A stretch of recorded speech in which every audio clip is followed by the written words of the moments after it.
घर की औरत पार्ट 2। मीना याद है ना आपको, जिसके ससुराल में ससुर और पति कैसे उसका और उसकी सास का अपमान किया करते थे। वैसे तो मीना को नौकरी की इजाजत मिल गई थी, लेकिन मीना, ये क्या है? खाना अभी तक नहीं बना। कब से मैं यहाँ बैठा हूँ कि नाश्ता कर लूँ। बस 2 मिनट, वो ऑफिस की एक ईमेल करनी है। तभी ससुर जी आ जाते हैं। मैं ना कहता था, जिस दिन ये फीमेल ईमेल करने लगेगी घर नहीं चलने वाला। तभी सास हाथ में नाश्ते की प्लेट ले आती है। ये लो, सभी उपमा खाओ। गर्मा गर्म स्वादिष्ट उपमा देखकर वाह माँ जी, 2 मिनट में ये कमाल, क्या बात है। वो आता है ना रेडी टू ईट वाला पैकेट, वही बनाया है।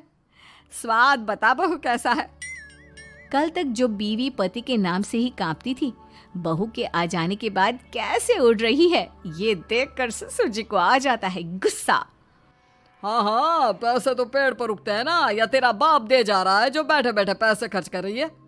अरे जरा शरीर चला लिया कर, वरना पता है ना जब मेरा हाथ पड़ेगा तो कैसे काम करती है तू। बहू बेटे के सामने खुद का अपमान सास बर्दाश्त नहीं कर पाती और रोती हुई कमरे में चली जाती है। क्या पापा, क्या जरूरत थी माँ से ऐसे बात करने की? सुबह से कुछ नहीं खाया है, अब जब खाना आया तो रुला दिया आपने। चलिए देखते हैं माँ कहाँ गई। मेरी जूती भी ना जाए उस पागल औरत को देखने। अरे क्या गलत काम मैंने? बस यही ना कि भाई पैसे बचाओ। अरे कमाने बाहर निकले ना, तब पता चले कि कैसे हड्डी गल जाती है। बात तो सही कह रहे हैं पिताजी, माँ को तो बस पैसे उड़ाना आता है। अरे पर माँ ने तो सबके लिए नाश्ता ही बनाया था ना, कौन सा खुद के लिए गहने खरीदे थे। खैर, बहू समझ जाती है कि सारा मामला कमाई का ही है, क्योंकि सास कुछ करती नहीं, कुछ कमाती नहीं, तो ससुर जी उन पर हावी रहते हैं। फिर क्या था, अब थी बारी बहू की। माँ जी, दरवाजा खोलिए, देखिए मैं उपमा लेकर आई हूँ, गर्मा गर्म खा लेते हैं। सास कमरा खोल देती है। सामने खड़ी होती है बहू, हाथ में उपमा की प्लेट लेकर। बहू सास की सूजी आंख देखकर समझ जाती है कि मामला गड़बड़ है। वो बात पलटते हुए कहती है, माँ जी वो आपकी काली साड़ी पर काला ब्लाउज है ना, वो प्लीज मुझे दीजिए। मुझे कल ना काली साड़ी पहनी, लेकिन कोई ब्लाउज ही नहीं है। सास बहू की बात में अपना गम भूल जाती है। हाँ हाँ बहू, क्यों नहीं, वो तो मैंने अपने हाथों से डिजाइन किया था। चल अभी निकाल कर देती हूँ तुझे। सास बहू को ब्लाउज निकाल कर दे देती है। फिर अगले रोज, माँ जी आज तो ऑफिस में कमाल ही हो गया। पता है क्या, सारी सहेलियों ने घेर लिया, पूछ रही थी ब्लाउज कहाँ से खरीदा। मैंने भी बोल दिया मेरी सास से सिलाए, वो भी खुद डिजाइन करके। ये तो वही बात हो गई कि झोला छाप डॉक्टर की दवाई काम कर गई। अरे बहू, ये तो बस ऐसे ही बना दिया था। लेकिन माँ जी आपको पता है, ये देखिए 2 लोगों ने तो मुझे कपड़ा भी दे दिया और नाम भी, सेम टू सेम डिजाइन का ब्लाउज बना दो, और बदले में ये 2000 रुपए। हाथ में 2000 देखकर सास की तो आंखें फटी की फटी रह जाती है। अरे बहू, ये तो कमाल ही कर दिया। ये काम तो मैं कल तेरे ऑफिस जाने से पहले ही खत्म कर दूंगी।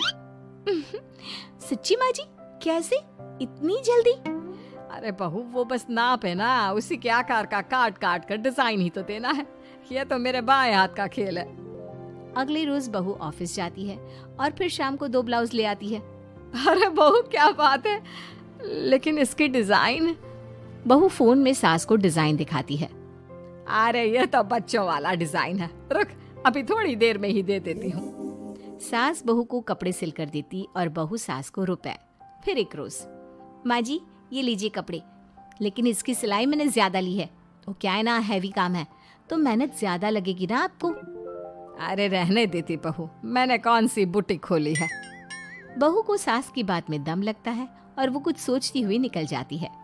वो कमरे में बैठी होती है कि उसकी ससुर की जोर जोर से चिल्लाने की आवाज आती है। फिर फिजूल खर्ची। अरे तुम्हारे जैसी बेकार ना काम काज करने वाली औरत कब पैसे की कीमत समझेगी।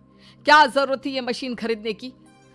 अरे वो मैंने EMI में ली है, आपको पता है ना कपड़े सिलने का कितना शौक है मुझे।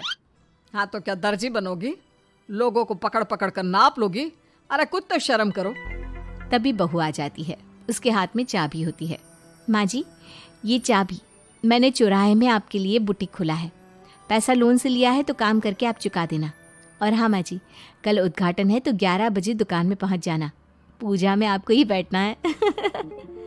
ये सुनकर ससुर जी आग बुबला हो जाते हैं। कहीं नहीं जाएगी ये, इस घर की औरतें बाहर नहीं निकलती। तू तो इंजीनियर है इसलिए तुझे इजाजत दे दी, लेकिन ये तेरी सास 4 अक्षर नहीं आते इसको।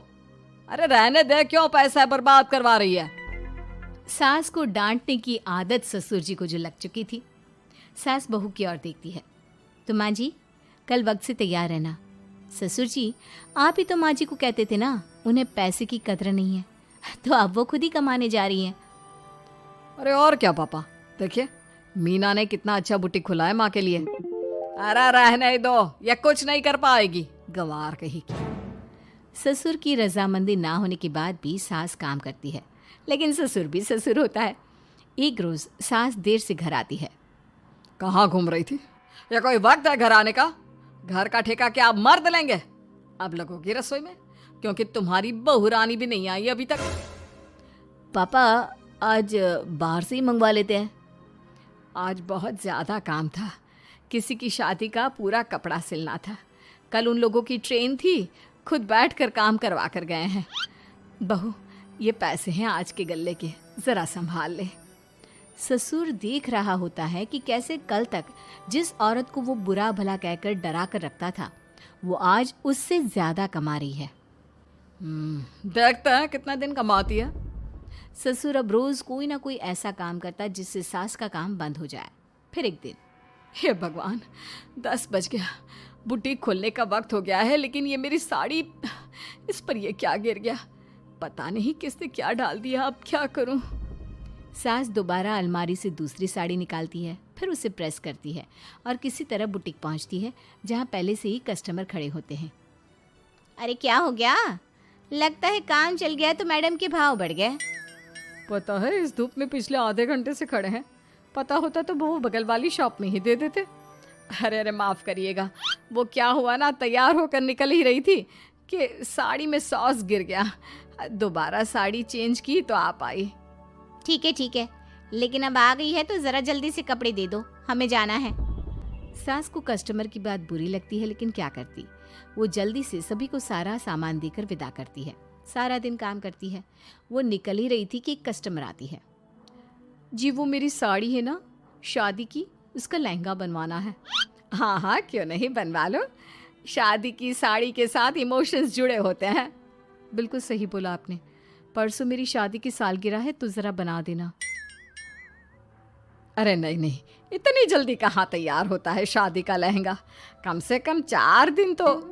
देखिए आप 2 दिनों में जितना कमाती है ना वो मैं आपको 1 दिन में दे दूंगी, बस मेरी ये शादी की साड़ी का लहंगा बना दीजिए। सास को भी अब पैसे की लालच आ जाती है। वो सोचती है कि वैसे भी कोई अर्जेंट काम नहीं है तो वो मैनेज कर लेगी। अब ठीक है, नाप दे दीजिए। औरत नाप देकर वहाँ से चली जाती है। सास सोचती है कि घर जाकर रात में काम करेगी। ये सोचकर वो उस औरत की शादी की साड़ी घर ले आती है। वाह, अब काम घर पर भी ले आ रही हो। हाँ लेकिन घबराइए नहीं, घर के काम में कोई असर नहीं होगा। सास घर का काम करती है, बहू के साथ खाना बनाती है, खिलाती है और फिर क्या बात है सासू माँ, बड़ी जल्दी जल्दी काम कर रही हैं आज। सास बहू को सारी बात बताती है। क्यों माँ जी, इतनी भी क्या मेहनत करना। अरे बात सिर्फ पैसे की नहीं है, बल्कि उस बेचारी औरत की इमोशंस की भी थी। ये उसकी शादी की साड़ी है ना। ससुर पास खड़ा सब सुन रहा था। अब देखो, बहुत काम करने का शौक है ना, कैसे भरे बाजार तुम्हारी दुकान खुद तुम बंद करोगी। जब सास पूरी रात काम करके सुबह लेटती है, मौका देखकर ससुर कैंची से साड़ी को काट देता है। अगली सुबह, चलो कल आधा लहंगा सिला था, आज पूरा करके शाम को ही उसे उसका लहंगा सौंप दूंगी। लेकिन ये क्या, सास जैसे ही लहंगा उठाती है, लहंगा तो फटा होता है। वहीं ससुर छुपकर सास को देख रहा था। हाय रे, ये किसने किया? ससुर छुपकर हंस रहा था। बहू देख लेती है और ससुर के पास जाती है। पिताजी, आपसे ऐसी छोटी हरकत की उम्मीद नहीं थी। आप खुद ही दुकान बंद करेगी। ससुर वहां से चला जाता है। सास भी वहाँ आ जाती है। वो समझ जाती है कि उसके पति ने ही साड़ी पर कैंची चलाई है। लेकिन फिर शाम को, जी वो मेरा लहंगा तैयार हो गया? हाँ जी, मैं तो कहती हूँ कि आप एक बार लहंगा पहन कर भी देख ले। औरत लहंगा पहन कर आती है और खूब खुश हो जाती है। अरे ये लहंगा है ना अंकल जी कमाल का, आंटी जी ने बनाया है, बिल्कुल लेटेस्ट डिज़ाइन। औरत सास को ढेर सारे पैसे देकर चली जाती है। लेकिन मैंने तो ये औरतों का फैशन है, कहीं से सिल दो या कहीं से काट दो, फैशन ही होता है। चलिए शाम का खाना मेरी तरफ से, आज आपका जन्मदिन है ना, रिटर्न गिफ्ट तो बनता ही है।